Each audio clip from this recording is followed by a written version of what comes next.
Sometimes a man reaches the end of his road with nothing but his pride and a faithful companion. For Jedediah Cole, that companion was an old dog named Whiskey, and together they faced the harsh Oregon winter with just $1 silver between them and starvation. When Jed spotted a rotted wagon for sale outside a forgotten trading post, he bought it hoping for shelter. As they pulled away the moss and decay, they found a hidden compartment with a faded journal and a lockbox containing a deed to an abandoned gold claim from 1867. The journal told of a settler family who vanished while running from a debt collector. What started as a search for shelter became a quest for justice and redemption. But would this discovery save Jed or destroy him? Before we jump back in, tell us where you're tuning in from, and if this story touches you, make sure you're subscribed. Because tomorrow I've saved something extra special for you. The morning mist clung to the towering Douglas firs like memories that refused to fade, and Jedediah Cole understood that feeling well. At 73, he had more yesterdays than tomorrows, and each dawn in these Oregon mountains reminded him of both the beauty and burden of a life fully lived. His weathered hands, scarred from decades of working timber and trapping game, now trembled slightly as he poured the last of his coffee grounds into the dented tin pot. Beside him, Whiskey stretched his graying muzzle and yawned. The old hound's movements as deliberate and careful as his master's. Whiskey wasn't just a dog, he was Jed's compass, his conscience, and his closest friend rolled into one loyal package. The blue tick hound had been with him for 12 years now, ever since that autumn day when Jed found him as a pup, half-starved and abandoned near Devil's Creek. The worn leather collar around Whiskey's neck told their story in every scratch and stain, countless hunts through dense undergrowth, river crossings during spring floods, and quiet evenings by campfires when conversation wasn't necessary because understanding ran deeper than words. The collar had been supple and bright when Jed first buckled it around the young dog's neck, but time and weather had aged it into something that matched them both, tough, reliable, and marked by experience. Now it bore the patina of shared hardships, its surface darkened by rain and snow, campfire smoke and mountain dust. Like Jed himself, it had seen better days but continued to serve its purpose with quiet dignity. Their current camp sat in a natural clearing where an old rock slide had opened the forest canopy years ago. Jed had chosen this spot not for its beauty, though the view of the Cascade Peaks was magnificent, but for its practical advantages. Fresh water ran nearby, the wind patterns kept the mosquitoes manageable, and the rocky overhang provided shelter from the worst weather. Most importantly, it was far enough from the main trails that curious folks left them alone. Jed had always been a solitary man by nature, but these last few years had deepened that tendency into something approaching hermitage. After Sarah died, his wife of 42 years, the cabin they'd shared down in Cedar Falls had become too full of memories and too empty of purpose. He'd sold it for barely enough to keep body and soul together, bought basic camping gear, and headed into the high country with Whiskey. That was 3 years ago, and despite the hardships, he'd never regretted the decision. The mountains had always been his sanctuary. As a young man, he'd worked the lumber camps, learning the forest's moods and secrets. Later, he'd guided hunting parties and taught outdoor skills to city folks who wanted to taste wilderness without truly understanding its demands. But those days of steady income were long past, and now he survived on odd jobs in the small settlements, scattered throughout these hills, splitting firewood, repairing fences, sometimes helping with harvest when his back allowed it. The nearest settlement was Millerville, a collection of weathered buildings clustered around a sawmill that had seen better decades. The town's population fluctuated between 40 and 60 souls, depending on the season and the mill's fortunes. Most residents had known Jed for years, and they treated him with the respectful distance that mountain folk accorded to those who chose solitude. They understood that a man's reasons for seeking the wilderness were his own business, and they respected his choice even when they couldn't fully comprehend it. Martha Henderson ran the general store and served as the unofficial mayor, postmaster, and gossip central of Millerville. She was a widow herself, 10 years younger than Jed, but old enough to understand loss. Her store carried the essentials: canned goods, basic tools, ammunition, and the kind of sturdy clothing that mountain life demanded. More importantly, she maintained an informal credit system for folks like Jed, who were long on character but short on cash. "You're looking thin, Jedediah," she'd told him just last week when he'd traded 3 dressed rabbits for coffee and flour. "Winter's coming hard this year. I can feel it in my bones." Martha's bones were usually right about weather, and Jed knew she was probably right about his appearance too. The mirror had become his enemy these past months, showing him a face that belonged to his grandfather's generation: hollow cheeks, deep-set eyes, and skin that looked like old leather left too long in the sun. But pride was sometimes all a man had left, and Jed wore his with the same stubborn dignity that had carried him through 7 decades of life's challenges. Tom Miller owned the sawmill, though "owned" was perhaps too strong a word. The bank in the county seat held the real title, and Tom fought each month to keep the operation running. He was a good man in his 50s, with calloused hands and an understanding heart. When Jed needed work, Tom usually found something: stacking lumber, maintaining equipment, or using his knowledge of the local timber to scout new cutting areas. The pay was modest, but Tom always threw in extra: a bag of sawdust for banking fires, scraps of good wood for carving, or sometimes just a hot meal shared in comfortable silence. Then there was Father Miguel, the circuit priest who served 3 small settlements on a rotating basis. He was a young man, probably not yet 40, with the kind of energy and optimism that reminded Jed of his own distant youth. Miguel had tried several times to draw Jed into conversations about faith and purpose, but he'd learned to respect the old mountain man's reticence. Instead, their relationship had settled into a pattern of quiet mutual respect, Miguel offering spiritual comfort when it was needed, Jed offering practical wisdom about surviving in country that could kill the unprepared. These were good people, Jed reflected, the kind who'd formed the backbone of communities for generations. They understood hardship, respected honest work, and looked after their own in the unspoken ways that mattered most. But even among friends, Jed felt the weight of his reduced circumstances. Every favor accepted, every meal shared, every small kindness extended reminded him of how far he'd fallen from the self-sufficient man he'd once been. The transition hadn't been sudden. After Sarah's death, bills had accumulated: medical expenses that insurance didn't cover, funeral costs that dignity demanded, and the gradual erosion of savings that came with age and infirmity. He'd sold the cabin not from wanderlust but from necessity, and the camping life wasn't the romantic adventure some might imagine. It was cold, uncomfortable, and sometimes dangerous for a man his age. Yet Jed found something valuable in the simplicity. Each day brought basic challenges: finding food, staying warm, keeping dry, that didn't allow time for the kind of deep grief that had threatened to consume him in that empty cabin. Whiskey needed care, equipment required maintenance, and survival demanded attention to immediate concerns. The mountains were harsh teachers, but they were also honest ones. His morning routine had become as reliable as sunrise. Wake before dawn, check the weather, tend to whiskey's needs, assess food and water supplies, plan the day's activities. Coffee was a luxury he permitted himself when supplies allowed, but more often breakfast was cold biscuit and whatever protein he could manage. Jerky if he was fortunate, nothing if he wasn't.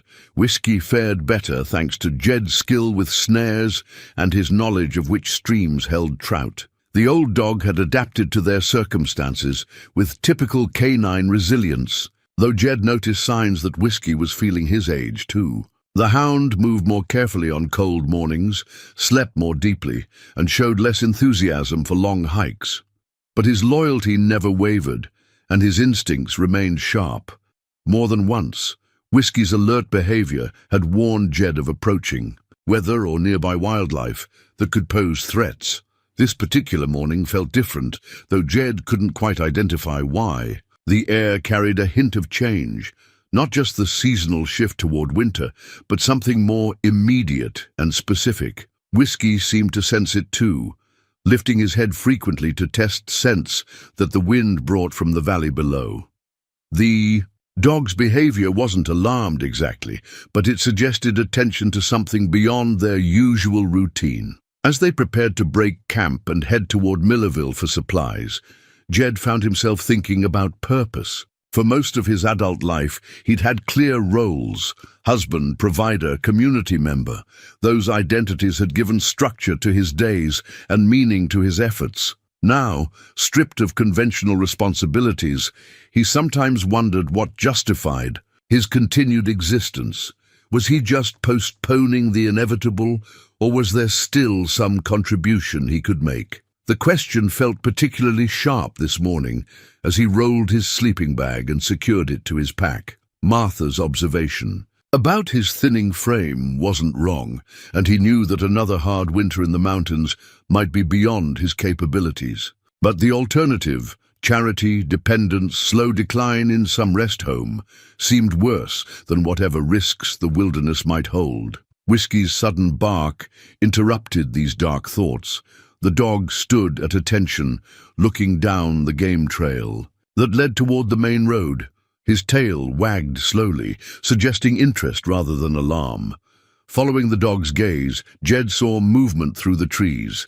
Someone approaching on foot, moving with the careful pace of someone carrying a burden. As the figure drew closer, Jed recognized Pete Garrison, a local trapper and sometime trading partner. Pete was perhaps 50 years old, with the kind of weathered competence that mountain life developed in those tough enough to survive it. He carried a heavy pack and led a pack mule loaded with supplies, but his expression suggested this wasn't a routine trading expedition. "Morning, Jed," Pete called as he approached the camp.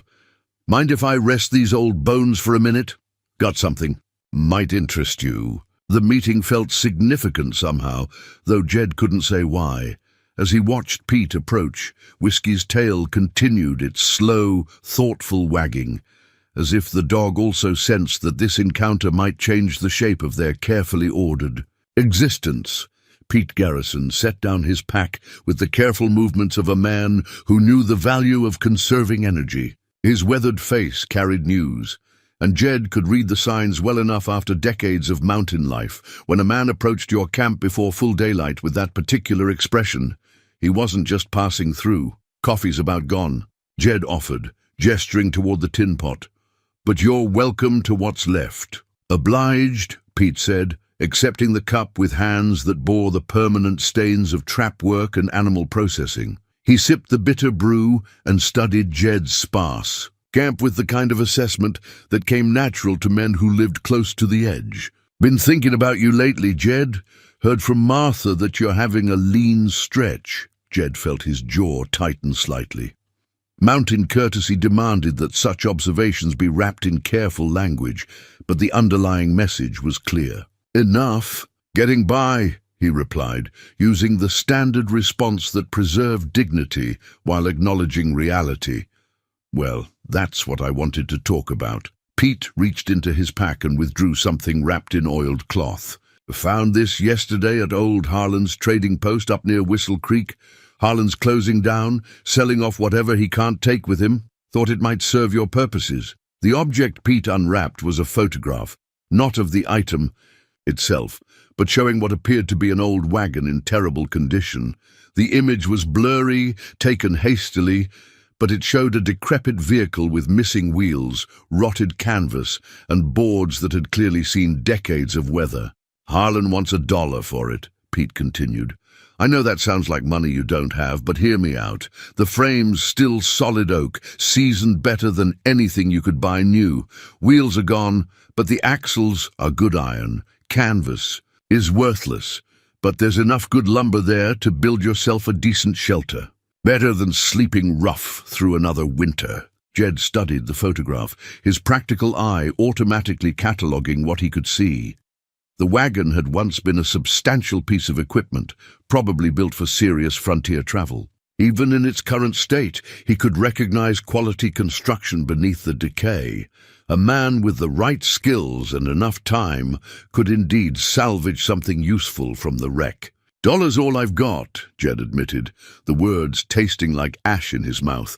Admitting poverty never got easier, no matter how often necessity demanded it. "I figured as much," Pete said gently. "That's why I thought of you first. Harlan's not looking to get rich. He just wants to see the thing go to someone who'll use it instead of letting it rot completely. Says it's been sitting behind his place for near 20 years, ever since some drifter abandoned it for back taxes on supplies." Whiskey had been listening to this conversation with the kind of attention dogs paid when they sense their human's emotional state changing. Now the old hound moved closer to Jed, pressing his warm flank against his master's leg in the gesture of support that had become familiar over their years together. The decision felt larger than it should have. $1 for a pile of rotting wood and rusted metal.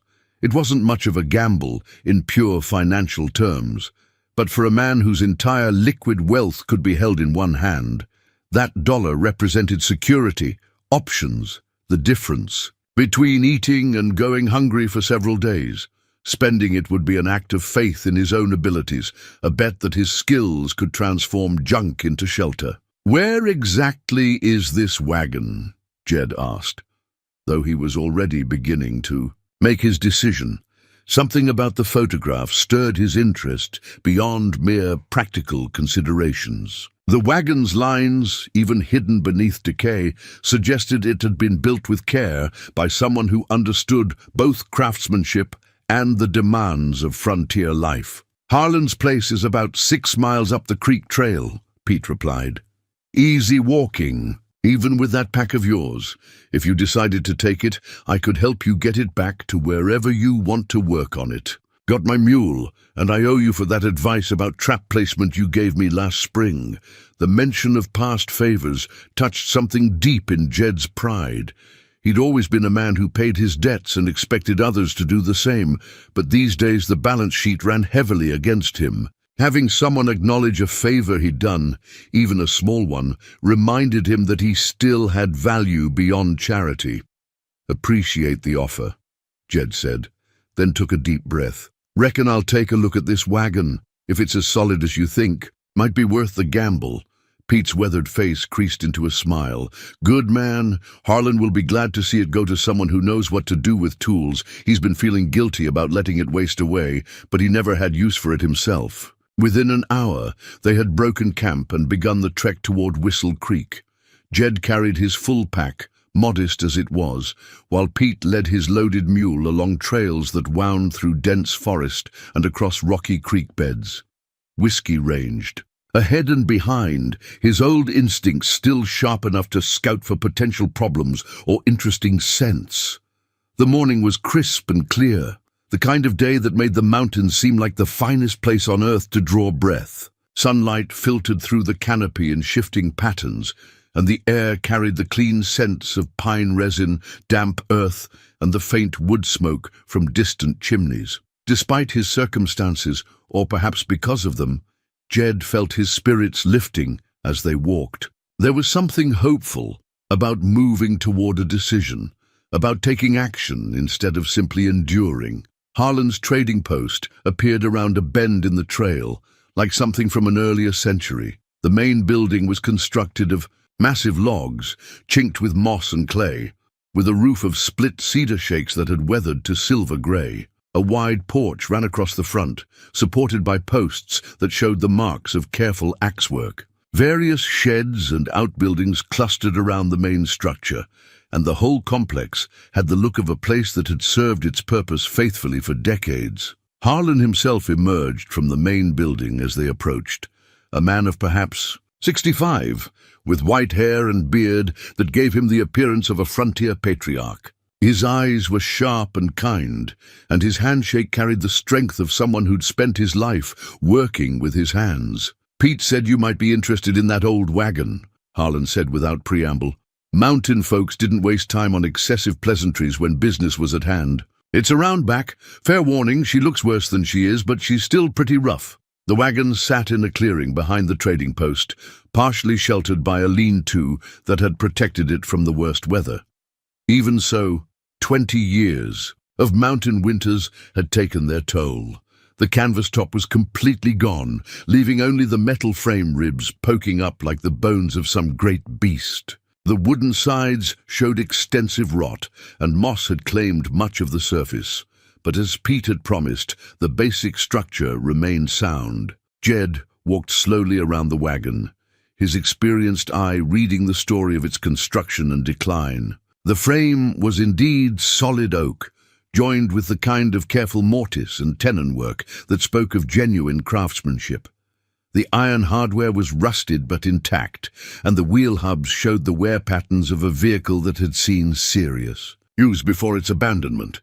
"She's a beauty under all that rot," Harlan observed, watching Jed's inspection. Built by the Studebaker Company back in the 1860s, according to the metal plate on the tongue. Meant for serious frontier travel, not just local hauling. Someone invested real money in this rig. As Jed examined the wagon box more closely, his fingers traced the edges of what appeared to be a deliberate modification. The floorboards didn't quite match the rest of the construction, and there seemed to be an irregularity in the spacing. His carpenter's instincts, honed by decades of woodworking, suggested that someone had created a hidden compartment beneath the main cargo area.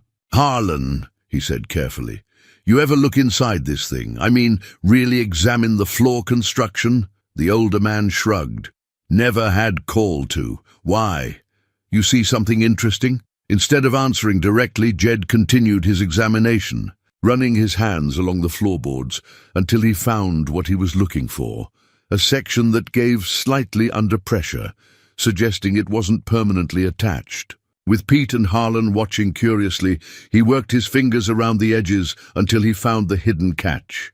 The section of flooring lifted away to reveal a space about 2 feet square and perhaps 8 inches deep. Inside, wrapped in what had once been oiled leather but was now stiff and cracked with age, were 2 objects that made all 3 men catch their breath. The first was a leather-bound journal, its pages yellowed but still intact thanks to the protection of the hidden compartment. The second was a small metal lockbox, green with age but solid enough to suggest it might still contain whatever its original owner had thought worth hiding. "Well, I'll be damned," Harlan whispered, his voice carrying the awe of someone who'd just witnessed something extraordinary. 20 years I've walked past this old wreck, and all the time it was keeping a secret. Jed lifted the journal carefully, feeling the weight of years and stories in his hands. The leather cover bore no identifying marks, but the careful way it had been wrapped and hidden suggested it contained something of real importance to whoever had placed it there. "Reckon this changes the price?" he asked Harlan, though his tone carried more curiosity than concern. Harlan shook his head firmly. "A deal's a deal. Besides, whatever's in there belongs to whoever had the sense to look for it. That'd be you, Jed. Dollar still buys you the wagon and whatever secrets it's been keeping." As Jed handed over his last silver dollar, he felt as though he were purchasing something far more significant than a rotted wagon and some mysterious artifacts. He was buying himself back into the world of possibility, of purpose, of stories that mattered. Whatever lay within that journal and lockbox, it had waited more than 20 years for someone to discover it. The real question now was whether he was prepared for whatever truths those pages might contain. That evening, back at his camp with the wagon's treasures safely secured, Jed sat by lamplight with the journal spread carefully on his lap. Whiskey lay beside him, the old dog's warmth a comfort against the mountain chill that settled with darkness. The leather-bound book felt fragile in his weathered hands, its pages brittle with age, but still legible in the flickering light. The first entry was dated March 15, 1867, written in the careful script of someone who took pride in proper penmanship. The ink had faded to brown, but the words remained clear enough to transport Jed back through the decades to a time when the Oregon Territory was still raw frontier and dreams came wrapped in danger. Today we begin our journey westward with hopes high and hearts determined. Thomas has sold our farm in Missouri for enough to buy proper supplies and this fine wagon. Little Emma asks every mile when we will see the ocean, and I tell her soon enough, though I confess I share her eagerness. The Lord has blessed us with fair weather and good health.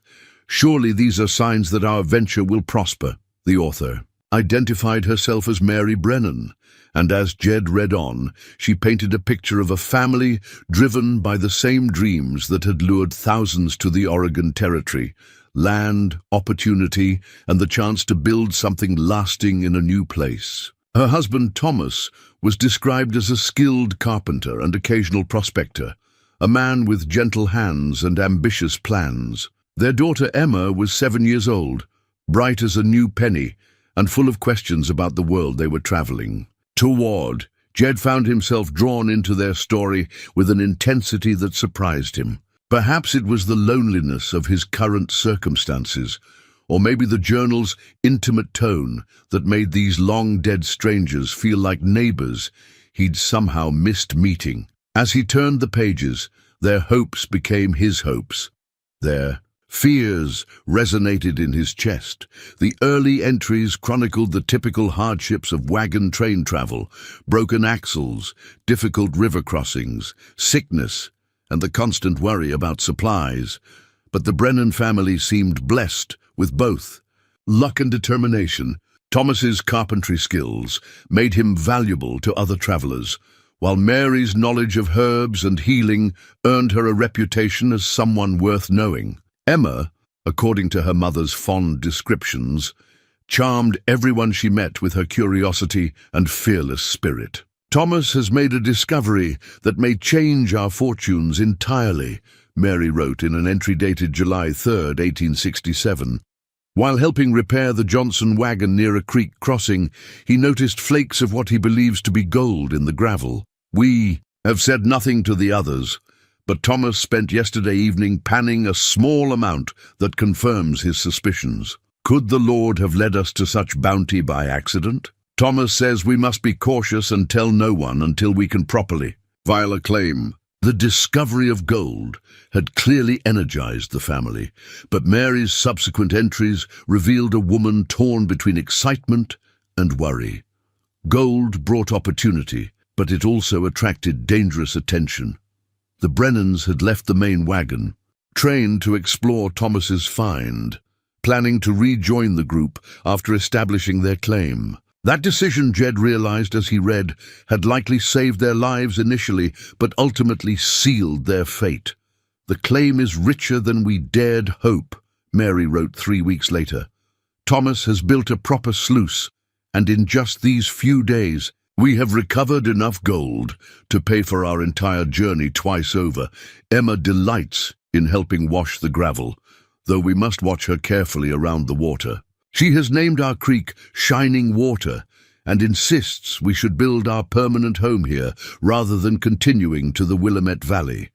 Perhaps she is wiser than we know, but the tone of the entries began to change as July turned to August. Mary mentioned strangers asking questions in the nearest settlement, men who seemed too interested in travelers who had left the main wagon train. Thomas had filed his claim properly at the territorial office, but word of a significant gold discovery had clearly spread beyond official channels. A man came to our camp today, well-dressed, but with eyes like winter ice.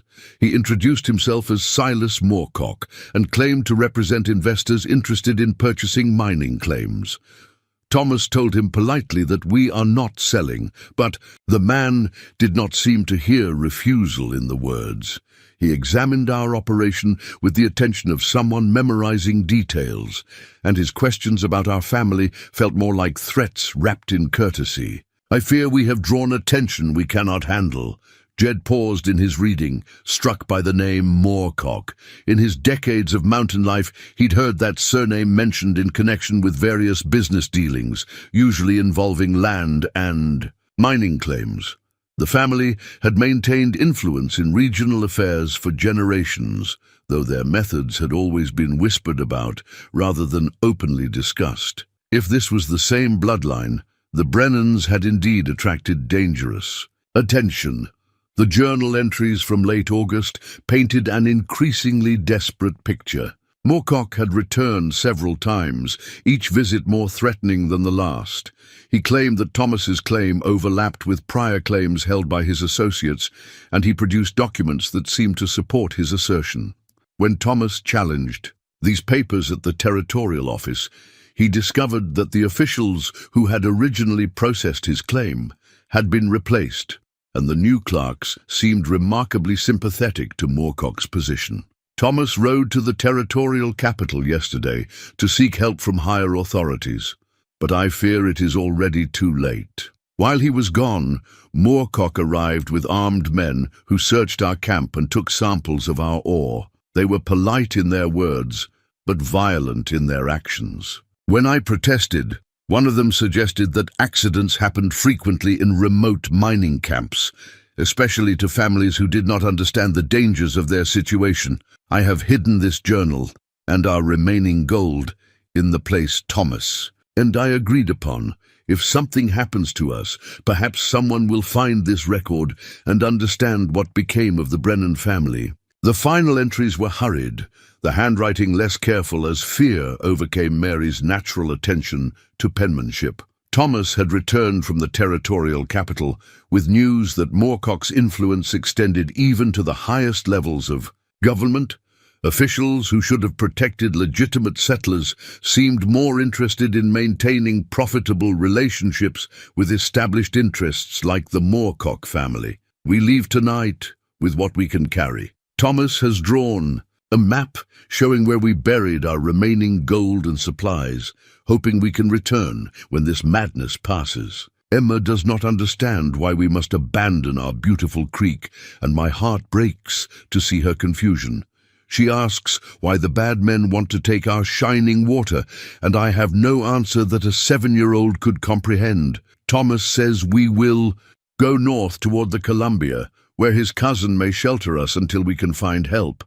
I pray we see another sunrise together. The final entry was dated September 12, 1867, and consisted of only a few lines written in obvious haste.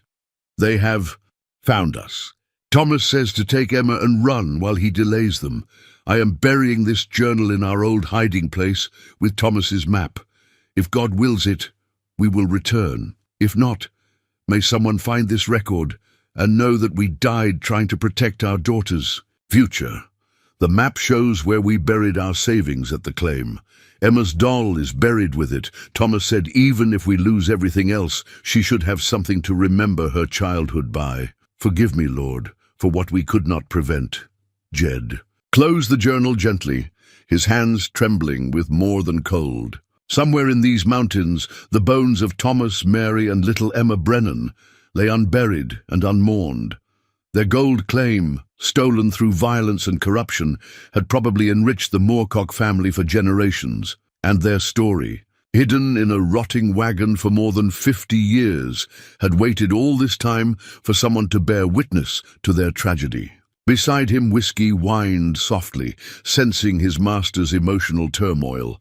Jed reached down to stroke the old dog's head, finding comfort in the simple gesture. But his mind was already working, processing the implications of what he'd read. The hand-drawn map Mary mentioned was probably in the lockbox, along with whatever other evidence the family had managed to preserve. The question was what, if anything, a 73-year-old mountain man could do about injustices that were older than most of the trees surrounding his camp. The lockbox proved more stubborn than the journal. Its brass lock had corroded with age but still held firm, and Jed spent the better part of the next morning working to open it without damaging whatever lay inside. Finally, using a thin piece of metal salvaged from the wagon and considerable patience, he managed to work the mechanism free.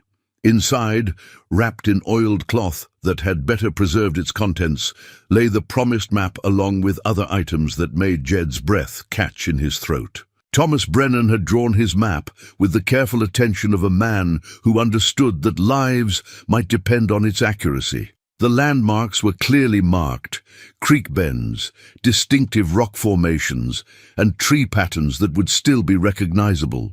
After decades, if a person knew how to read the land, but it was the other contents of the box that struck Jed most powerfully. There was a small gold nugget, probably kept as proof of the claim's richness, and a folded paper that proved to be the original claim filing with official stamps and signatures. More importantly, there was a tintype photograph showing the Brennan family in happier times. Thomas, with his carpenter's strong hands resting on Mary's shoulders, while little Emma stood between them with a bright smile and eyes full of mischief. The child in the photograph bore an uncanny resemblance to Jed's own granddaughter, whom he'd lost touch with after Sarah's death. Emma Brennan had the same fearless expression, the same way of standing, as if ready to dash off on some grand adventure. The similarity hit him like a physical blow, connecting these long-dead strangers to his own heart in ways he hadn't expected. Beneath the photograph lay the most heartbreaking discovery of all: a small cloth doll, its fabric faded but still intact. This had to be Emma's treasured companion, the one Mary had mentioned burying with their gold. Someone, probably Thomas, in his final desperate hours, had retrieved it from their cache and placed it in the lockbox, perhaps hoping his daughter would somehow be reunited with her beloved toy. Jed held the tiny doll in his weathered hands, imagining the little girl who had carried it across the country, who had named a creek Shining Water and asked innocent questions about why bad men wanted to steal their home.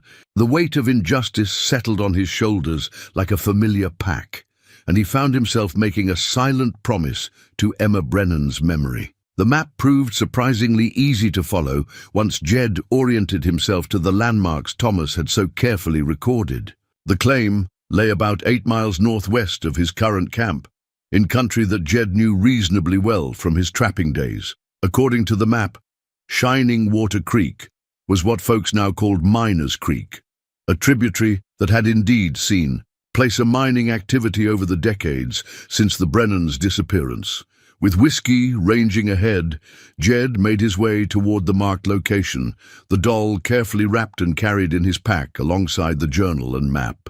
The autumn air was crisp and clean, carrying the scents of pine and wood smoke from distant chimneys. Under different circumstances, it would have been a pleasant hike through country that still held the wild beauty that had drawn settlers like the Brennans westward. He found the creek without difficulty, following Thomas's landmarks to a bend, where the water ran shallow over a gravel bar that still showed signs of old mining activity. Somewhere in this peaceful valley, a family's dreams had died violently, and their story had been buried along with their bones. Jed spent the afternoon systematically searching the area, reading the land for signs that most people would miss. His decades of outdoor experience had taught him to see the subtle indicators that revealed human activity: the slightly unnatural arrangement of stones, the depression where a cabin might once have stood, the places where vegetation grew differently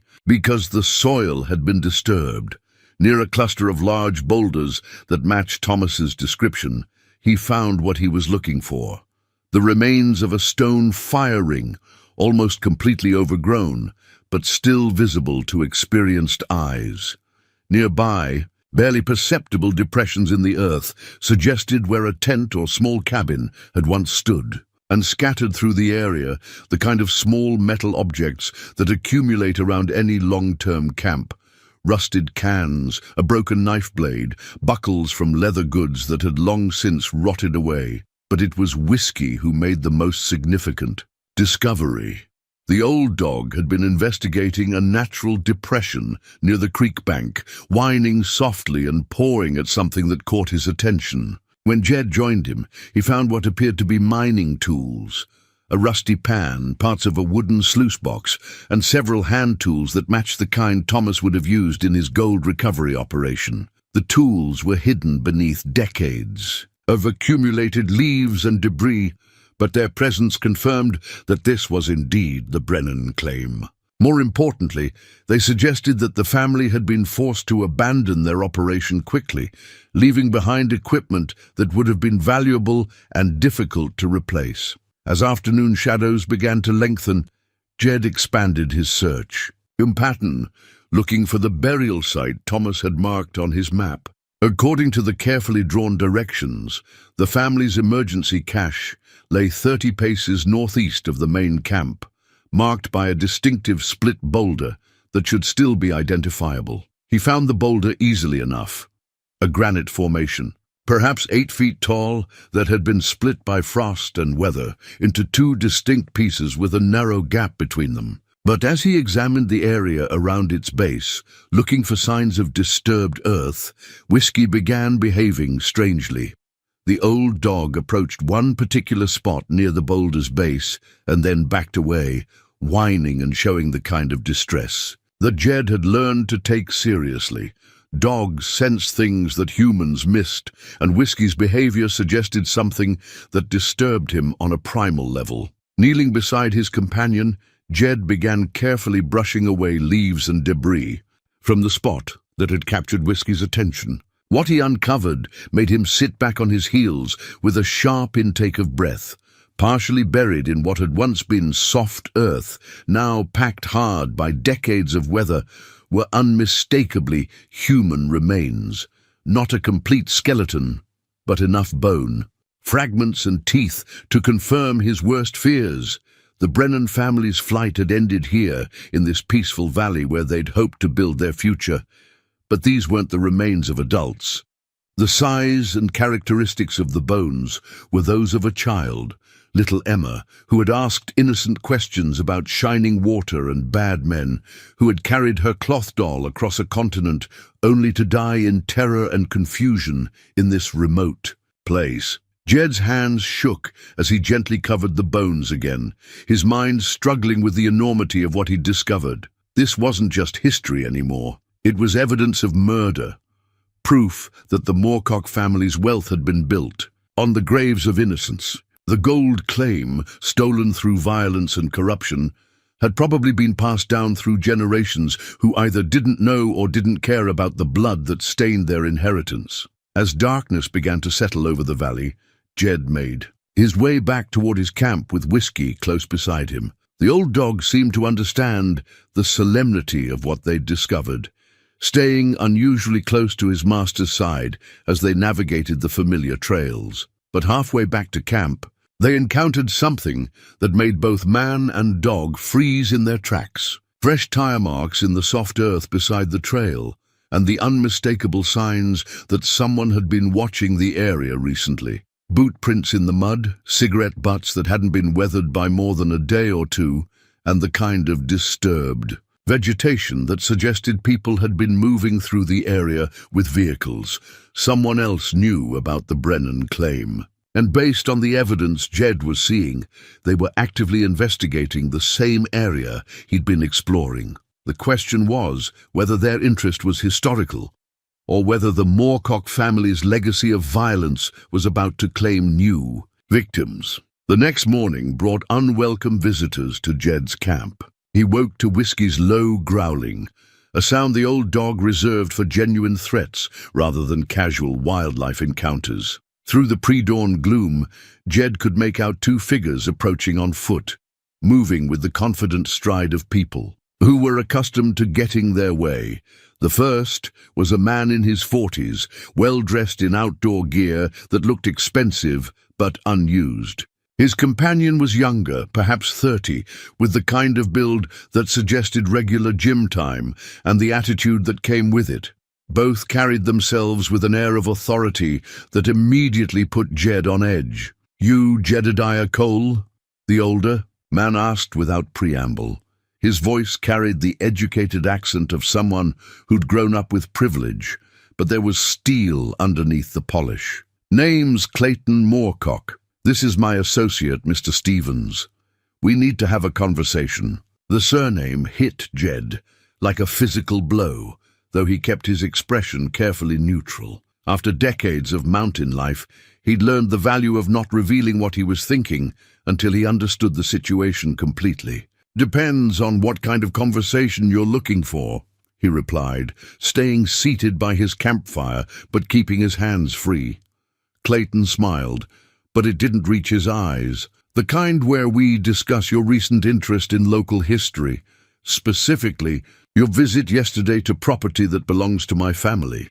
Property where you had no business being." Jed felt whiskey press closer against his leg, the dog's instincts clearly marking these men as threats. "Public land, last I checked. Man's got a right to walk where he pleases, long as he doesn't damage anything." "Public land," Clayton repeated, as if tasting something unpleasant. "That's an interesting interpretation. See, my family has held mining claims in that area for over 50 years. Claims that we've maintained and protected, even when they weren't actively being worked. Claims that give us certain rights that supersede casual hiking privileges." The younger man, Stevens, spoke for the first time. "What Mr. Moorcock is trying to say is that we know you found something yesterday, something that doesn't belong to you." His tone carried the kind of casual menace that suggested he was comfortable with violence. Jed's mind raced, weighing options and calculating odds. These men clearly knew about his discovery, which meant they'd been watching him longer than just yesterday. That level of surveillance suggested resources and organization that went beyond casual interest. The Moorcock family had evolved with the times, but their methods apparently remained the same.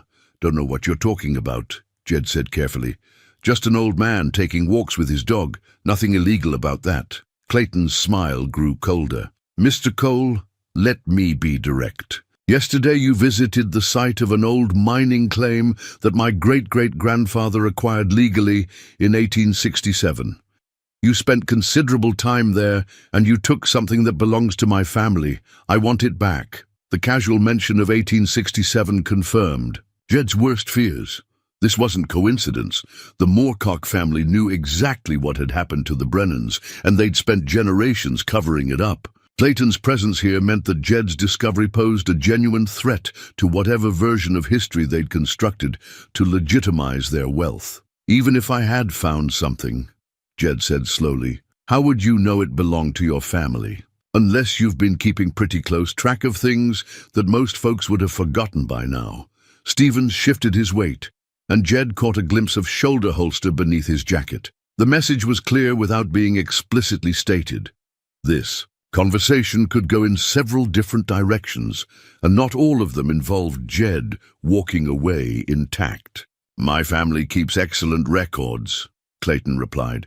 "We've always been careful about documenting our business dealings. What happened in 1867 was a legitimate acquisition of mining rights from people who couldn't meet their obligations. Tragic, perhaps, but entirely legal under the territorial laws of the time. The smoothness of the lie revealed just how long the Moorcocks had been refining their version of events. 3 generations had probably been raised on this sanitized story, with each telling moving further away from the bloody truth. Clayton might even believe his own family's mythology, though his presence here suggested he understood the stakes involved in maintaining it. "Funny thing about legal," Jed observed, keeping his tone conversational. "Sometimes what's legal and what's right don't quite line up. Sometimes folks in positions of power make laws that benefit themselves more than they protect innocent people." Clayton's facade slipped slightly, revealing something harder and more dangerous underneath. "Philosophy is interesting, Mr. Cole, but it doesn't change practical realities. My family has held those claims legally for over 50 years. We've paid taxes, filed proper documents, and maintained our rights through every change in territorial and state law. Whatever romantic notions you might have about historical injustices, the law is on our side." "Maybe," Jed said, his hand moving casually to where Whiskey could see it. The old dog had been trained in his younger years to respond to subtle signals, and while age had slowed his reflexes, his protective instincts remained sharp. But the law has a funny way of changing when new evidence comes to light, especially evidence that shows how those original claims were acquired. Stevens took a step forward, his hand moving toward his jacket, but Clayton stopped him with a slight gesture. "Mr. Cole, I think you misunderstand the situation. This isn't a negotiation. You're going to return what you took, and you're going to forget you ever found it. In exchange, we'll forget this conversation ever happened. And if I don't see things—" "Your way," Clayton's smile returned, but now it carried open menace. "Then we'll be forced to consider other options. You're a long way from help out here, Mr. Cole. Mountain country can be dangerous for people who don't understand the risks. Accidents happen. People get lost. Sometimes they're never found." The threat was delivered with the casual tone of someone discussing weather, but Jed recognized the steel behind it. This was the same family that had murdered the Brennans, and their willingness to use violence hadn't diminished with the generations. If anything, their wealth and influence had probably made them more dangerous, not less. "I'll need some time to think about your offer," Jed said finally. "Of course," Clayton replied, though his tone suggested limited patience. "But don't take too long. We're reasonable people, but our patience isn't unlimited. 24 hours should be sufficient to make the right decision." As the two men turned to leave, Clayton paused and looked back. "Oh, and Mr. Cole, don't consider involving local authorities. Sheriff Morrison is a practical man who understands the economic realities of this region. My family employs a lot of people, and we contribute significantly to the local tax base. I'm sure you can imagine where his loyalties lie when it comes to choosing between established community members and transient troublemakers." With that parting shot, the two men disappeared into the forest as quietly as they'd arrived, leaving Jed alone with Whiskey and the growing certainty that he'd stumbled into something far more dangerous than a historical mystery. The original deed certificate, carefully preserved in the lockbox for over 50 years, suddenly felt like more than just evidence of past crimes. It was proof of ongoing fraud, documentation that could destroy the Moorcock family's carefully constructed legitimacy. And as Clayton had made clear, they were prepared to kill to protect their secrets, just as their ancestor had killed the Brennans. The question now was what a 73-year-old mountain man and his aging dog could do against a family with generations of wealth, influence, and experience in making problems disappear. Jed spent the rest of that morning carefully considering his options, none of which seemed particularly promising. Clayton's threat about Sheriff Morrison rang true. The Moorcock family had probably been cultivating relationships with local law enforcement for generations. Even if Jed could convince someone to listen to his story, it would be his word against a prominent family's carefully maintained reputation. But as he sat, studying the photograph of the Brennan family, something stubborn crystallized in his chest. These people deserved better than to be forgotten, their deaths covered up by lies and intimidation. Emma's innocent face seemed to look directly at him from the faded tintype, asking why the bad men had been allowed to win. Around midday, Whiskey's ears perked up at the sound of an approaching vehicle. This time, however, the visitor was someone Jed recognized. Martha Henderson's battered pickup truck, loaded with supplies and moving at the careful pace of someone who respected mountain roads. She parked at the edge of his camp and climbed out with the practical movements of a woman who'd spent her life in country that demanded both strength and caution. "Thought you might be needing supplies," Martha said, though her sharp eyes were already assessing Jed's camp with the attention of someone who knew how to read signs of trouble. "Pete Garrison mentioned you'd made a purchase yesterday.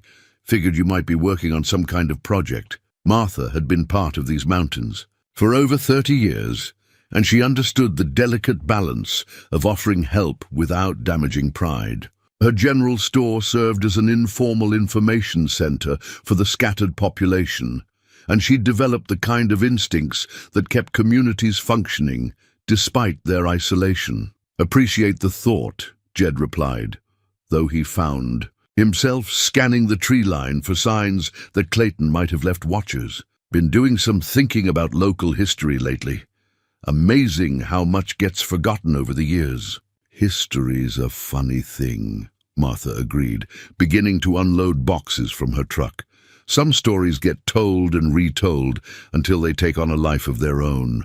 Others get buried so deep that people forget they ever happened." She paused in her work, studying Jed's expression. "Course, sometimes buried stories have a way of working themselves back to the surface."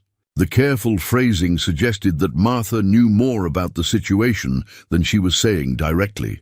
Mountain communities had long memories and informal networks that carried information in ways that outsiders rarely understood. If Clayton Moorcock had been making inquiries about Jed, Martha would likely have heard about it through channels that didn't involve official law enforcement. "Martha," Jed said slowly, "what do you know about the Moorcock family? Not the gossip, but the real history."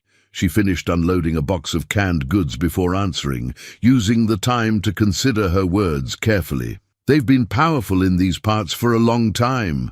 Started in mining, moved into timber. Now they've got their fingers in everything from real estate to local politics.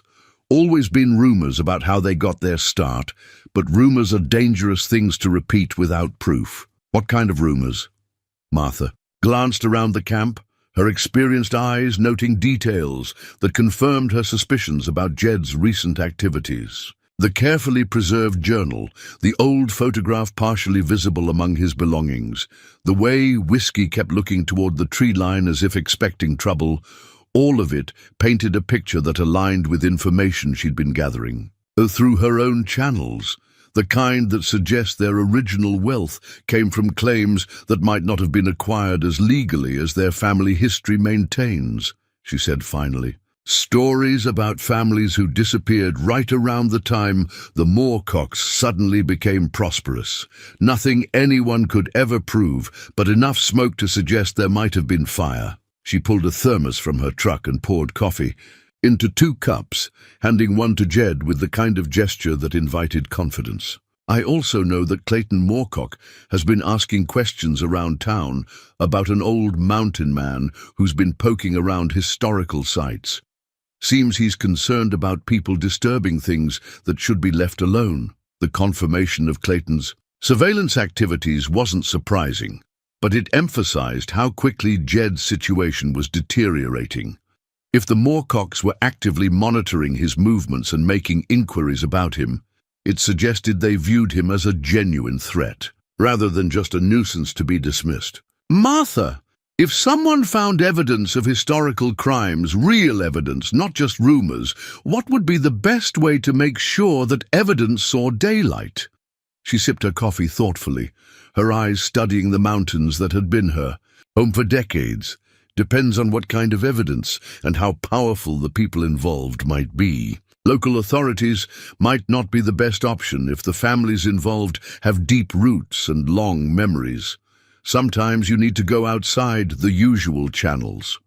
"What do you mean?" "Well," Martha said carefully, "there's a woman in the county seat who works for the Historical Society, Sarah McKenna. She's got a reputation for taking historical injustices seriously, and she's not afraid to ask uncomfortable questions when she thinks the official story doesn't match the evidence.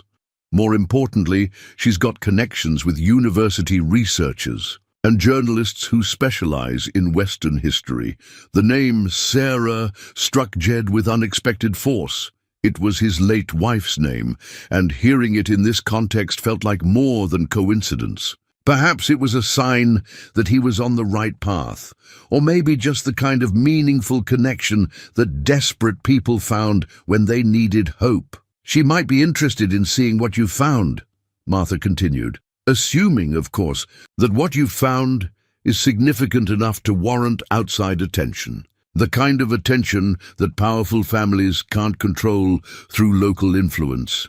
Before Jed could respond, Whiskey suddenly stood and began growling, his attention focused on something in the forest beyond the camp. Martha noticed the dog's behavior immediately, her own instincts sharpened by years of mountain life. Without being obvious about it, she positioned herself where she could see both the tree line and her truck. "Might be time for me to head back to town," she said casually, though her tone carried an undercurrent of urgency. "But before I go, let me give you Sarah McKenna's contact information, just in case you decide you want to discuss local history with someone who appreciates its importance." She pulled a small notebook from her pocket and tore out a page, writing quickly before handing it to Jed. "She's usually at the Historical Society on weekdays, but her home number's there too. Tell her Martha Henderson suggested you get in touch." As Martha climbed back into her truck, she paused with her hand on the door handle. "Jed, whatever you've stumbled into, be careful. Some secrets have been kept secret for good reasons, but others have been kept secret for bad ones. The trick is knowing which kind you're dealing with before you get in too deep." After her truck disappeared down the mountain road, Jed found himself alone with his thoughts and the growing certainty that his 24-hour deadline was approaching faster than he'd like. The photograph of the Brennan family seemed to watch him from where it lay on his camp table. 3 faces from the past, asking for justice that might cost him his life to deliver. But as he looked at little Emma's innocent smile, Jed realized that some things were worth the risk. These people had died for no better reason than one man's greed and another's willingness to use violence to get what he wanted. If their story could finally be told, if their deaths could finally mean something, then perhaps an old man's life was a reasonable price to pay for justice delayed, but not denied. The question was whether he could survive long enough to see their story reach the light of day. That afternoon, Jed made the decision that would change everything. Rather than wait for Clayton's deadline to expire, he loaded his essential belongings and set out for the county seat with Whiskey at his side. The old dog seemed to sense the gravity of their situation, staying closer than usual as they made their way down mountain trails that Jed had walked for decades. Sarah McKenna's office at the Historical Society occupied the 2nd floor of a converted Victorian mansion that had been donated to the county for cultural purposes. The building retained its original character: high ceilings, tall windows, and the kind of solid construction that spoke of an era when people built things to last. Jed found himself unexpectedly nervous as he climbed the wooden stairs, the journal and lockbox contents secure in his weathered pack. Sarah McKenna proved to be a woman in her early 50s, with graying brown hair and the kind of intelligent eyes that suggested she'd spent her career looking beneath surface appearances to find deeper truths. Her office was organized chaos, filing cabinets overflowing with documents, bookshelves lined with historical references, and several tables covered with photographs and maps related to various research projects. "Martha Henderson called ahead," Sarah said after introductions were complete. "She mentioned you'd discovered something related to local mining history that might be significant. I have to admit, she's got excellent instincts about these things." Jed found himself hesitating, suddenly aware of how extraordinary his story would sound to someone who hadn't lived through the discovery process. But Emma's photograph, carefully preserved in the lockbox for over 50 years, seemed to encourage him to continue. "Ma'am, what I'm about to show you might be hard to believe," he began, then methodically laid out the evidence: the journal, the photograph, the deed, and the tiny doll that had somehow survived decades of hiding. Sarah's professional skepticism melted away as she examined each artifact with growing amazement. Her hands trembled slightly as she read Mary Brennan's final entries, and when she saw the photograph of the family, tears gathered in her eyes. "My God," she whispered, "this is extraordinary. Do you realize what you've found? This isn't just a family tragedy. This is documentation of systematic fraud and murder that could rewrite our understanding of regional development during the territorial period." "There's more," Jed said quietly, then told her about his discovery, of Emma's remains and his confrontation with Clayton Moorcock. Sarah's expression grew increasingly grim as she understood the current dangers that surrounded the historical evidence. "We need to document everything immediately," she said, reaching for her camera. "If the Moorcock family is willing to threaten you over this, they're obviously aware of how damaging these revelations could be. We need to create multiple copies and distribute them to people who can't be intimidated or bought." As Sarah carefully photographed each document and artifact, she shared her own knowledge of regional history that gave context to the Brennan tragedy. "I've been researching suspicious land acquisitions from that period for years," she explained. "The pattern is always the same. Legitimate settlers disappear or die under mysterious circumstances, and their claims are immediately acquired by the same group of connected families. But I've never had concrete evidence like this." She pulled out a large map of the region from the 1870s, marking locations where similar disappearances had occurred. "Look at this pattern. Within a 5-year period, 17 families simply vanished from their claims. All of them were small operators who'd made significant discoveries. All of their properties were acquired by the same network of buyers." The map revealed a conspiracy far larger than Jed had imagined. The Brennan family hadn't been isolated victims. They'd been part of a systematic campaign of theft and murder that had shaped the economic foundation of the entire region. Families like the Moorcocks had built their fortunes on mass graves, and they'd spent generations covering their tracks. "Sarah," Jed said slowly, "if this evidence proves what you think it proves, what happens next?" Her expression was grim, but determined. "It means we're dealing with criminal enterprises that have operated with impunity for over a century. It means that some of the most respected families in the region are descended from murderers and thieves. And it means that powerful people are going to do whatever it takes to keep this information from becoming public." As if summoned by her words, the sound of heavy footsteps on the stairs interrupted their conversation. Sarah's office door burst open without ceremony, and Clayton Moorcock entered with 3 men who were obviously not there for historical research. Their faces were hard, their movements coordinated, and their intent clearly hostile. "Miss McKenna," Clayton said with cold politeness, "I'm afraid you're in possession of stolen property that belongs to my family.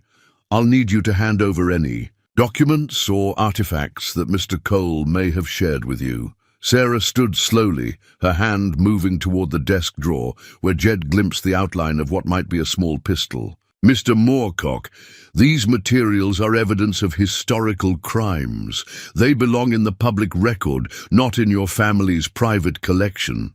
"That's a matter of interpretation," Clayton replied. "My family's legal team would disagree with your assessment.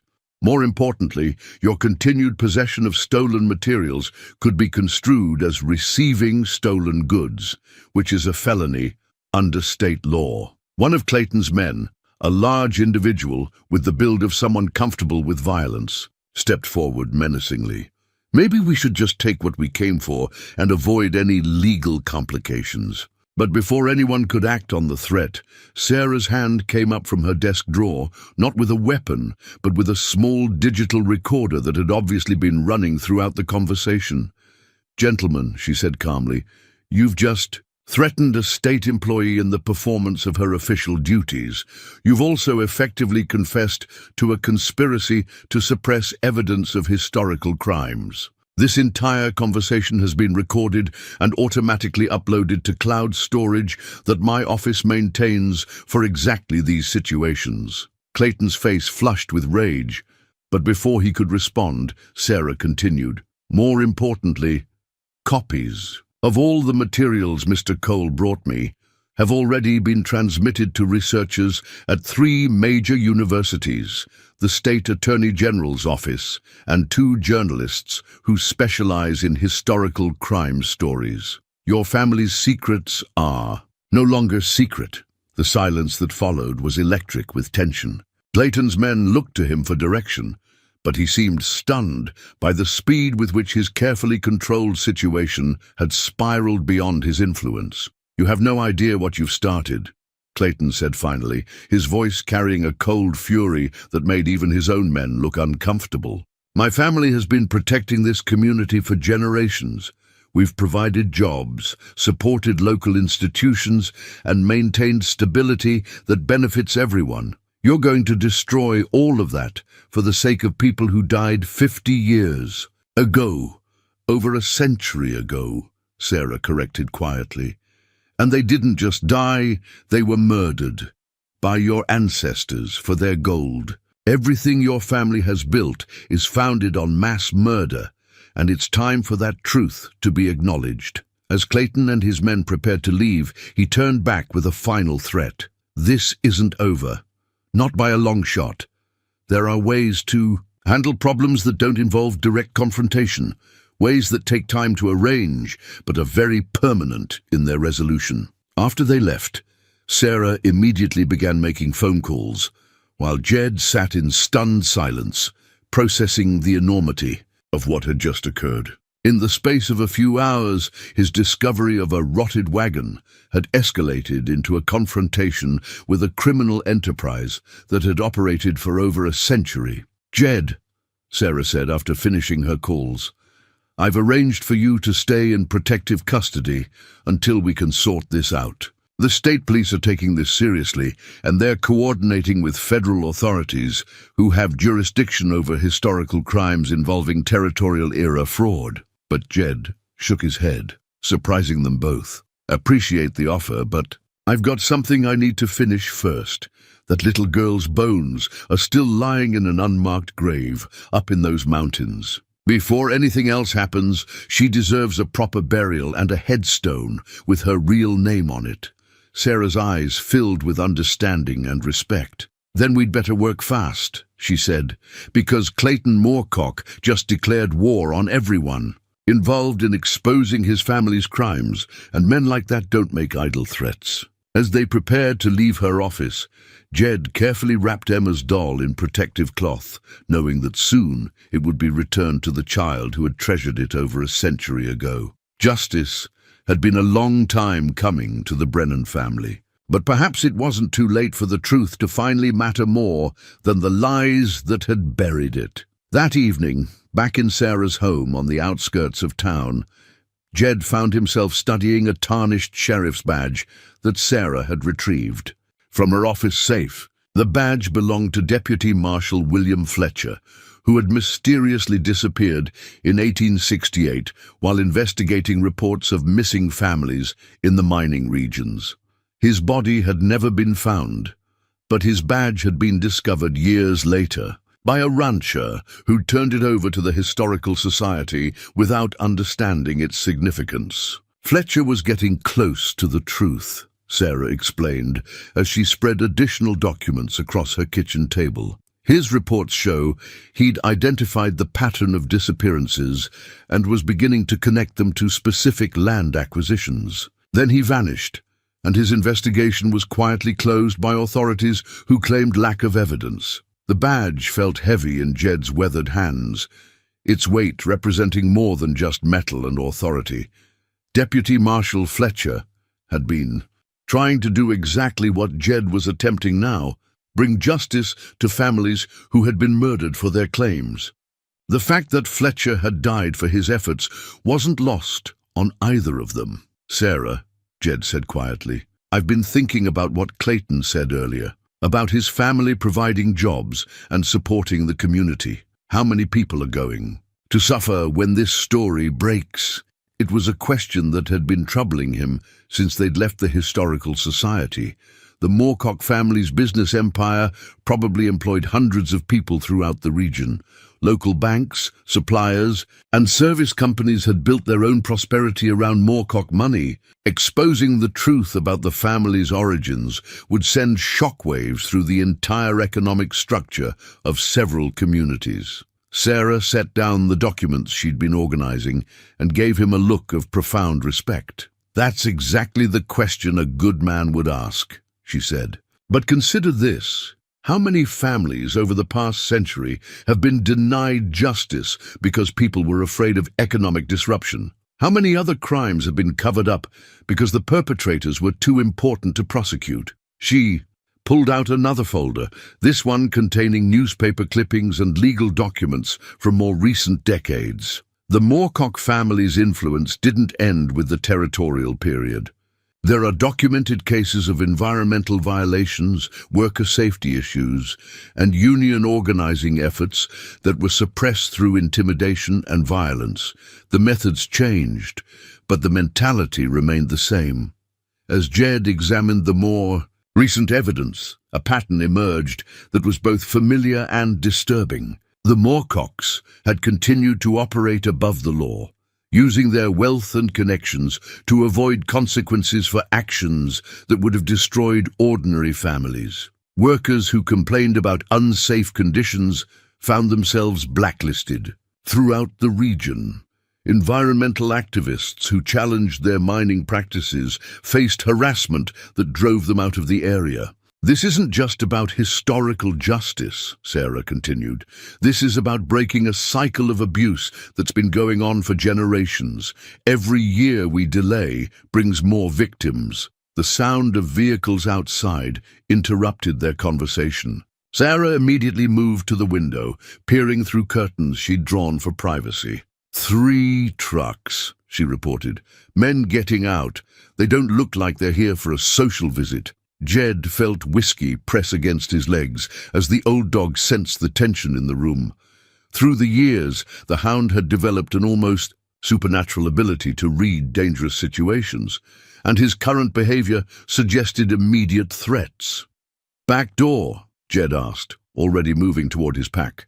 "Through the kitchen, but they'll have it covered if they're smart," Sarah replied, pulling a shotgun from a closet with the practiced movements of someone who'd prepared for this possibility. "There's a root cellar with an outside entrance, but we'd have to get to the backyard first." The sound of heavy boots on the front porch eliminated most of their options. Clayton had clearly decided that subtlety was no longer necessary. His family's survival depended on eliminating the evidence and the people who could testify to its significance. "Ms. McKenna," Clayton's voice called through the front door, artificially polite but carrying unmistakable menace. "We need to discuss the situation that's developed. I think you'll find our new proposal much more reasonable than our earlier conversation." Sarah looked at Jed with determination that reminded him of his late wife in her strongest moments. "The evidence is already distributed," she called back. "Killing us won't change anything. It'll just add murder charges to your family's list of crimes." "That's where you're wrong," Clayton replied. "See, we've done some research of our own tonight. Dr. James Morrison at the State University. He had an unfortunate accident on his way home from his office. Seems his car went off a mountain road. Professor Elizabeth Hawthorne at Portland State. House fire, very tragic. Amazing how quickly these academic types can disappear when they become inconvenient." The casual announcement of multiple murders hit both Jed and Sarah like physical blows. Clayton wasn't just threatening them. He was systematically eliminating everyone who'd received copies of the evidence. The scope of violence he was willing to employ exceeded anything Jed had imagined. "You're insane," Sarah called back, though. Her voice carried less certainty than before. "I'm practical," Clayton replied. "My family didn't survive and prosper for over a century by being squeamish about necessary actions. Sometimes problems require permanent solutions, especially when those problems threaten everything we've built." Through the kitchen window, Jed could see men positioning themselves around the house. They moved with military precision, suggesting either professional training or extensive experience with this kind of operation. Whatever happened next, it wouldn't be a casual confrontation. It would be a siege designed to eliminate witnesses permanently. "Sarah," Jed whispered, "is there a way to contact outside help without them knowing?" She shook her head grimly. "They're probably jamming cell signals, and the landline runs right past where they're positioned. We're on our own until someone realizes we're missing." The reality of their situation settled over them like a weight. Clayton had clearly learned from his ancestors' methods, updating them for modern circumstances, but retaining the same willingness to use lethal force to protect family interests. The difference was that unlike the isolated families of the 1860s, Sarah and Jed had managed to distribute evidence before the trap closed. "You know what this means," Jed said quietly, studying Deputy Marshal Fletcher's badge. "Even if we don't survive this, the story will still come out. Fletcher died trying to expose these crimes, but his sacrifice is finally going to matter." Sarah nodded, checking her shotgun's ammunition with practiced efficiency. "The question is how many more people we can save by making sure our testimony survives along with the evidence." Outside, Clayton's voice continued its false reasonableness. "I'm going to count to 10. Then my associates are going to assume you're not interested in negotiating. I should mention that we've brought equipment that will make this house very uncomfortable very quickly. Fire has a way of encouraging people to reconsider their positions." The threat of fire galvanized both of them into action. Sarah grabbed a small recorder from her kitchen drawer and activated it, then began speaking rapidly into the device. "This is Sarah McKenna, County Historical Society, recording at approximately 8:30 p.m. on..." She provided date, location, and a summary of their situation, speaking with the clear diction of someone creating legal testimony. Jed, meanwhile, was studying the house's layout with the tactical awareness that had served him during his Korean War service decades earlier. The root cellar Sarah had mentioned offered potential cover, but limited escape options. The basement itself might provide better defensive positions, especially if they could reach it before Clayton's men breached. The main floor. "Sarah, how well do you know your neighbors? The Hendersons live about quarter-mile west, the Rodriguezes about the same distance east. Both families have been here for years, and they're not the type to ignore sounds of trouble." "That's what I was hoping," Jed said, his mind working through possibilities that combined his military experience with decades of mountain survival skills. "Clayton's making a mistake by bringing this many men to a rural area. Too much activity, too much noise. People will notice." As if responding to his observation, the distant sound of vehicle engines suggested additional arrivals.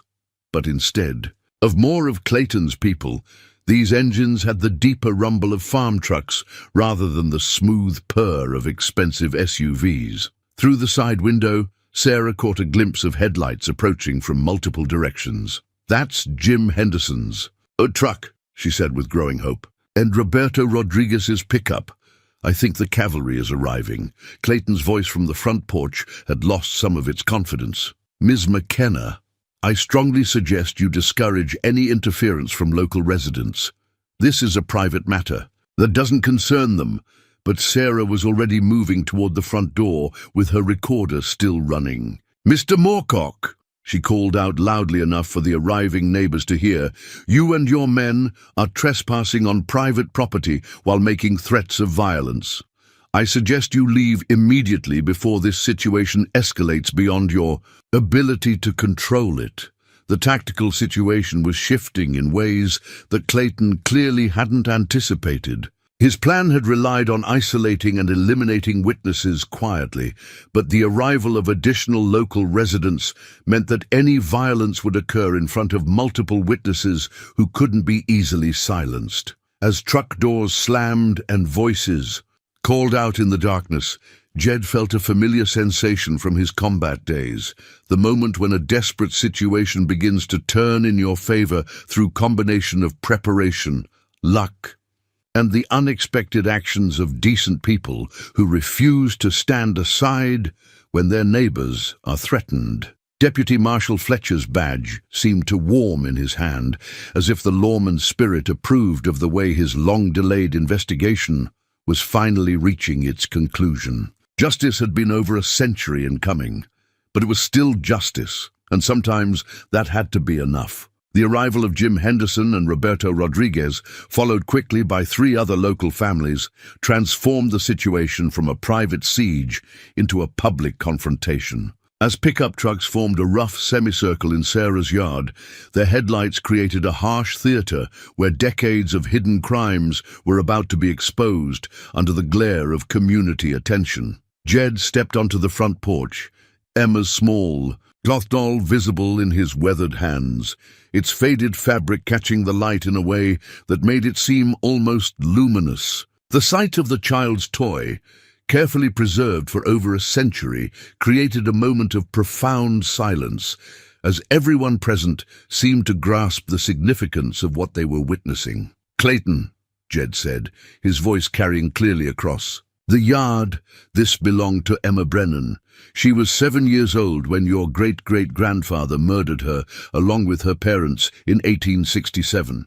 She died because her family found gold on their legitimate claim, and your ancestor wanted it for himself." Clayton's face twisted with rage, but before he could respond, Jim Henderson stepped forward from behind his truck.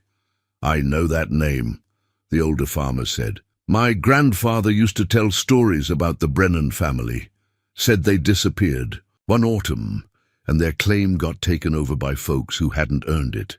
"Your grandfather was right," Sarah called from the doorway, holding up the original deed certificate so it was visible in the harsh light. "Thomas Brennan filed this claim legally in March 1867. 6 months later, his family was dead, and Silas Moorcock had somehow acquired ownership through suspicious documents that the territorial officials accepted without proper investigation." Roberto Rodriguez moved closer, his work-hardened face showing the kind of anger that came from recognizing injustice. "My family's been here 3 generations, he said. "We know the stories about families who disappeared, about claims that got stolen through violence. We just never had proof before." One of Clayton's men, clearly uncomfortable with the growing crowd of witnesses, moved his hand toward his jacket. But Martha Henderson emerged from behind her husband's truck with a shotgun cradled casually in her arms, and 2 other neighbors followed her example. The tactical balance that Clayton had counted on was shifting rapidly against him. "You people don't understand what you're interfering with," Clayton said, his earlier composure cracking under the pressure of multiple witnesses and shifting odds. "My family has provided employment and stability to this region for generations. You're going to destroy the economic foundation of your own communities for the sake of people who've been dead for over a century." "No," Jed replied firmly, holding Emma's doll higher so everyone could see it clearly. "We're going to honor the memory of people who were murdered for their property. This little girl died because your family values gold more than human life, and that fundamental truth hasn't changed in 5 generations." Sarah stepped forward with her digital recorder, ensuring that every word of the confrontation was being captured for posterity. "Clayton, you've already confessed to multiple murders tonight. Dr. Morrison, Professor Hawthorne, you admitted to killing them just as your ancestor killed the Brennans. The pattern of violence is identical across the generations." "Those were necessary actions," Clayton snarled, abandoning any pretense of civility. "Sometimes problems require permanent solutions, especially when academic idealists threaten practical realities. My family protects what we've built, just like any successful enterprise." The casual admission of murder sent a visible shock through the assembled neighbors. These were people who might disagree about politics or land use, but who shared fundamental values about right and wrong. Hearing Clayton dismiss human lives as problems requiring permanent solutions crystallized their understanding of what they were confronting. Whiskey, who had been staying close to Jed's side throughout the confrontation, suddenly began growling with an intensity that made everyone turn their attention toward the forest beyond the yard lights. The old dog's instincts, honed by years of mountain life, were detecting something that human senses had missed. "More vehicles approaching from the north," Martha Henderson reported, her experienced ears picking up engine sounds that others couldn't. Yet here, sounds like several trucks moving fast. Clayton's expression showed a mixture of relief and concern. Either reinforcements were arriving to help him regain control, or outside authorities were responding to reports of the confrontation. Given his earlier boasts about controlling local law enforcement, the identity of the approaching vehicles would determine whether the situation escalated toward greater violence or moved toward legitimate resolution. "Whatever happens next," Jed said, raising his voice so everyone present could hear clearly, "I want all of you to remember that this started with a 7-year-old girl who loved her doll and trusted adults to protect her. Emma Brennan died because people with power chose violence over justice, and that choice has been repeated by every generation of the Moorcock family since 1867. He held the small doll against his chest, feeling the weight of responsibility that had driven him from the moment he'd first discovered the hidden compartment in the rotted wagon. Tonight, that pattern ends.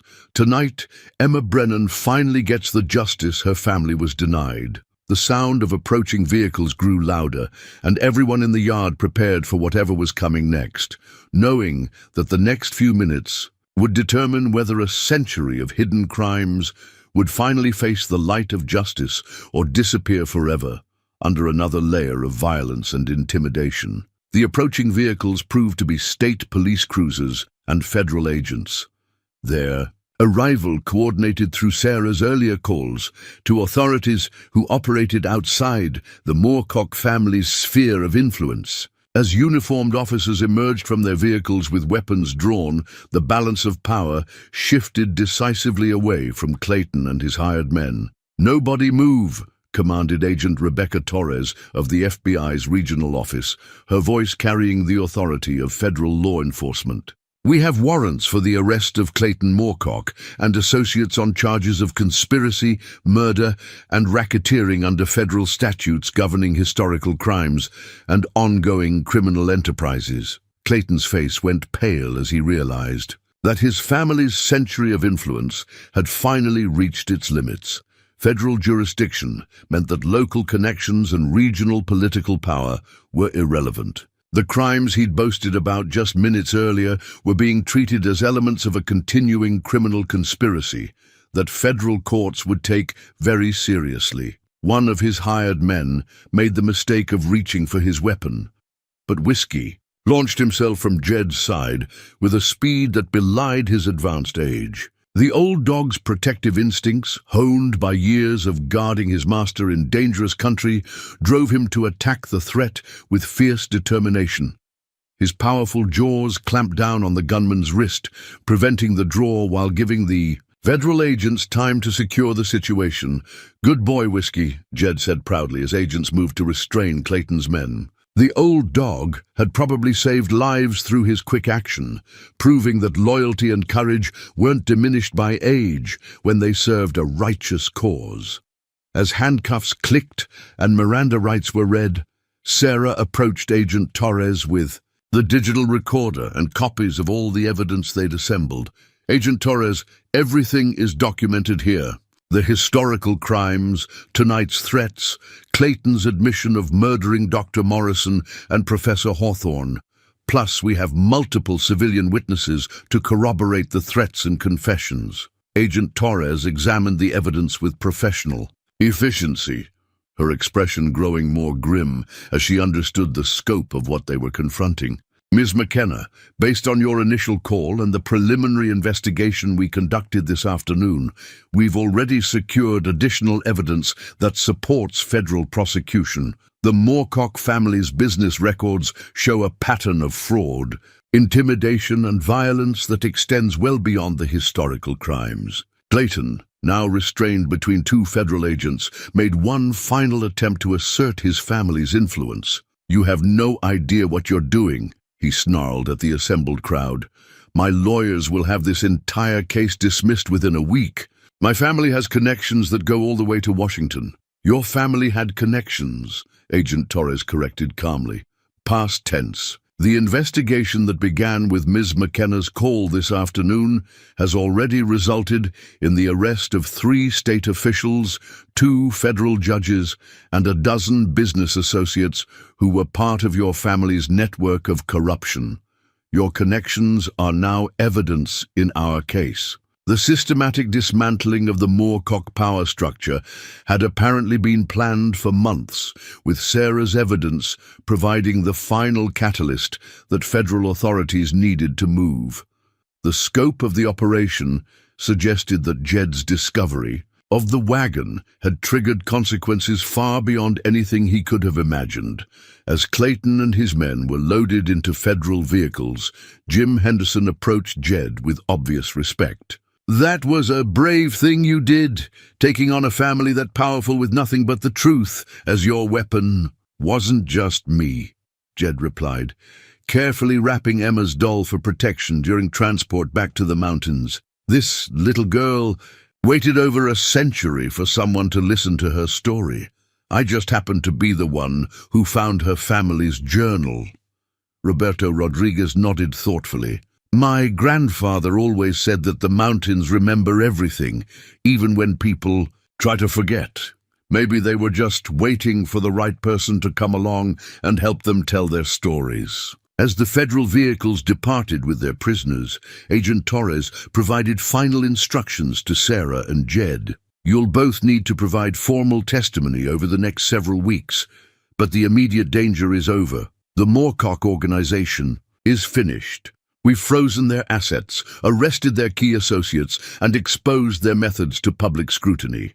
There won't be any retaliation because there's no organization left to retaliate." The crowd of neighbors began to disperse, returning to their homes with the satisfied sense of having witnessed justice finally served. Martha Henderson lingered to ensure that Jed had transportation back to his mountain camp, while Sarah made arrangements to accompany him for the formal burial ceremony that would finally give the Brennan family the dignity they'd been denied. As Jed settled into the passenger seat of Martha's truck, Whiskey curled up beside him with the contented exhaustion of a dog who'd done his duty well. The old hound's courage in attacking the armed man had probably prevented bloodshed, and certainly demonstrated that age didn't diminish the fierce loyalty that defined the best qualities of both dogs and men. Looking back at Sarah's house, now, quiet in the aftermath of the confrontation, Jed felt a profound sense of completion. Emma Brennan's doll rested safely in his pack, soon to be reunited with the child who'd treasured it during her brief life. Justice had been delayed by over a century, but it had finally arrived with the full weight of federal law behind it. The mountains that had hidden the Brennan family's tragedy for so long would soon witness their vindication, as truth finally proved stronger than the lies that had buried it. 3 weeks later, under an autumn sky that painted the Oregon mountains, in shades of gold and amber, a small gathering assembled at the site where the Brennan family had lived and died. The memorial stone that would serve as their permanent monument had been carved from local granite, its surface polished smooth to reflect the morning light that filtered through the towering Douglas firs. Jed stood beside the stone with Whiskey. At his side, both of them transformed by the events that had begun with a rotted wagon and a desperate gamble with a silver dollar. The old mountain man had gained weight in recent weeks, his hollow cheeks filled out by regular meals and his eyes bright with renewed purpose. The community that had rallied to support him during the confrontation had embraced him as a hero, though Jed insisted he'd merely done what anyone would have done when faced with such clear evidence of injustice. Sarah McKenna approached the key memorial with a small wooden box in her hands, its contents representing the final chapter in a story that had waited over a century to reach its conclusion. Inside the box, wrapped in new white cloth, lay Emma Brennan's doll alongside a few wildflowers that had been picked from the creek where the child had played during the last happy months of her life. Thomas Brennan, Mary Brennan, and Emma Brennan, Sarah read from the stone's inscription. Lost to violence in 1867, remembered with love in 2025. May their story serve as a reminder that justice delayed is not justice denied, and that truth has a power that outlasts those who would bury it. Father Miguel offered a prayer for the family's souls, his words carrying across the peaceful valley where shining Water Creek still ran clear and bright. The young priest had become deeply involved in the memorial process, seeing it as an opportunity for the community to confront its history honestly and find healing through acknowledgement of past wrongs. Among the gathered witnesses were representatives from 3 universities, whose researchers were already using the Brennan case as a foundation for broader investigations into territorial-era crimes. The systematic nature of the murders had opened new avenues for historical research that would likely reveal additional victims and bring closure to other families who'd lost ancestors under mysterious circumstances. Agent Torres attended on behalf of the federal investigation, which had expanded far beyond the Moorcock family to encompass a network of corruption that had influenced regional development for generations. Her preliminary report suggested that dozens of legitimate claims had been stolen through violence, with the profits used to establish the political and economic power structures that had dominated the area well into the modern era. The Brennan family's courage in documenting their experience has made it possible to identify at least 30 other families who suffered similar fates, Agent Torres told the assembled group.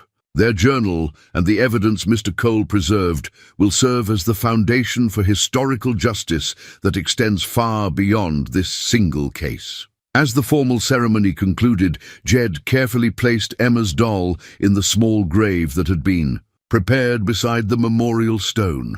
The tiny figure looked peaceful against the white cloth, finally reunited with the child who had carried it across a continent in search of dreams that were cut short by greed and violence. She deserves to rest with her family, Jed said quietly, his weathered hands gentle as he arranged the burial. They've been separated long enough. Martha Henderson, who had become something of an unofficial coordinator for the ongoing historical research, announced that the Brennan claim site would be preserved as a historical monument. The gold that Thomas had found still lay buried somewhere in the creek bed, but everyone agreed that it should remain undisturbed as part of the memorial to the family's sacrifice. Some treasures are worth more when they're left alone, Martha observed. Emma called this place Shining Water, and maybe that's the real gold here, the beauty that drew her family west and the memory of their hopes for a better life. As the crowd began to disperse, several people approached Jed with offers of permanent housing, steady work, and the kind of community support that could transform his remaining years from survival into genuine prosperity. The man who had spent his last dollar on a rotted wagon now found himself with options he hadn't imagined possible just a month earlier. But it was Tom Miller's offer that resonated most strongly with Jed's heart. The sawmill owner wanted to hire him not just as a worker, but as a historian and guide who could help preserve the stories of other families who had shaped the region's development through courage, sacrifice, and determination. There are more stories out there, Tom said. More families whose names have been forgotten and whose contributions haven't been properly acknowledged. Someone with your instincts for reading the land and understanding people could make sure their sacrifices aren't lost to time. Sarah had already begun organizing the Historical Society's expanded mission, which would include systematic investigation of suspicious disappearances and land transfers from the territorial period. The work would require someone with both outdoor skills and emotional intelligence, qualities that Jed had demonstrated throughout his quest for justice for the Brennan family. As afternoon shadows began to lengthen across the memorial site, Jed found himself alone with Whiskey beside the newly placed stone. The old dog had recovered completely from his heroic actions during the confrontation, though he moved with an air of dignified satisfaction that suggested he understood the significance of what they'd accomplished together. "What do you think, old friend?" Jed asked, scratching behind the dog's ears. "Ready for another adventure?" Whiskey's tail wagged slowly, and his bright eyes suggested that whatever challenges lay ahead, they would face them together with the same loyalty and determination that had carried them through the greatest adventure of their lives. The memorial stone caught the late afternoon light, its polished surface reflecting not just the surrounding forest, but the hope that justice, however delayed, could still prevail when good people refused to accept that might makes right. In the peaceful valley, where a family had once dreamed of building their future, their memory would now inspire others to ensure that such dreams were protected rather than destroyed by those who valued gold more than human life. Sometimes Jed reflected as he and Whiskey began the walk back to their new home in town, the most important treasures were the ones that couldn't be stolen, sold, or buried. Love, loyalty, truth, and justice. These were the real gold that made life worth living, and they were the legacy that would outlast any fortune built on violence and lies.